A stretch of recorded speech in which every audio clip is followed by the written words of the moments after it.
Hello बच्चों, let's read this question. The question says, select the incorrect statement about external fertilization.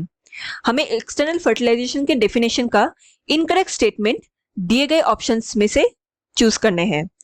Option A, organisms showing external fertilization produce a large number of male gametes only. Option B, external fertilization is very uncertain and requires synchrony between release of male and female gametes. Option C, it is replaced by internal fertilization in higher organisms as it wastes energy and requires external medium like water. And option D, it occurs in most of fishes and amphibians. To answer this question, let us understand the key concept of this question.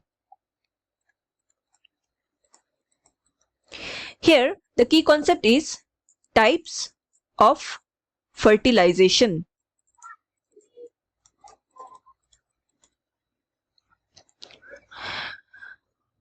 Animals and plants में fertilization two types के होते हैं.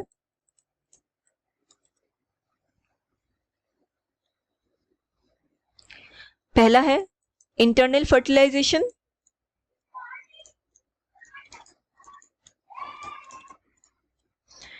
And दूसरा है external fertilisation.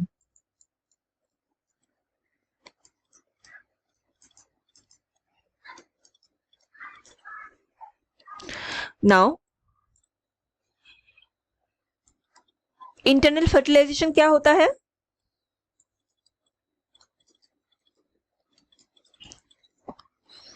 यहां पर जो syngamy होता है, what is syngamy? It is fusion of male and female gametes.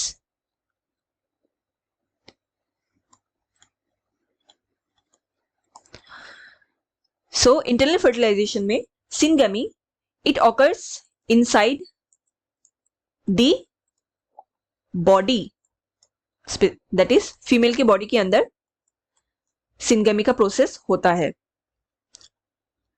and offspring या बेबी का डेवलपमेंट भी बॉडी के अंदर ही होता है.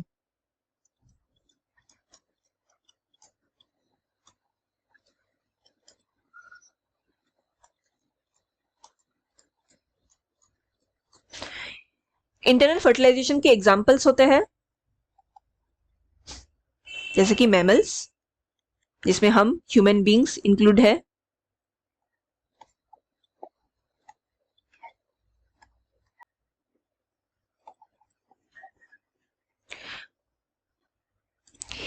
एक्सटर्नल फर्टिलाइजेशन में क्या होता है?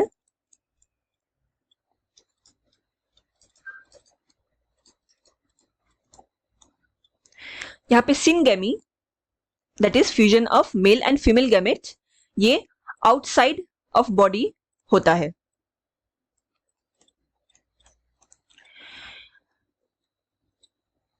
जो mail and female gametes release होते हैं आउटसाइड द बॉडी, ये ह्यूज अमाउंट में रिलीज होते हैं.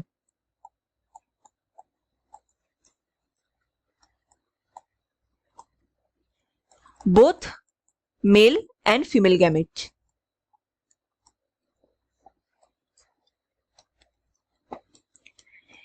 एंड इस फर्टिलाइजेशन को सक्सेसफुल होने में या होने के लिए ग्रेट सिंक्रनी का होना बहुत जरूरी है. मतलब किस टाइम पे गैमेट्स को रिलीज किया जाएगा, इनके बीच एक सिंक्रोनाइज होना बहुत जरूरी होता है for both male and female. And external fertilization होने के लिए एक आउटर मीडियम की रिक्वायरमेंट होती है. Most commonly used is water, क्योंकि वाटर में जो गैमेट्स होते हैं वो इजीली एक दूसरे के साथ अटैच हो सकते हैं या बाइंड हो सकते हैं फॉर फर्टिलाइजेशन. नाउ इसमें एग्जांपल्स होते हैं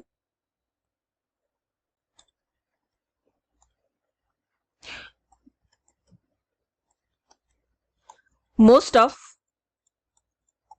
amphibians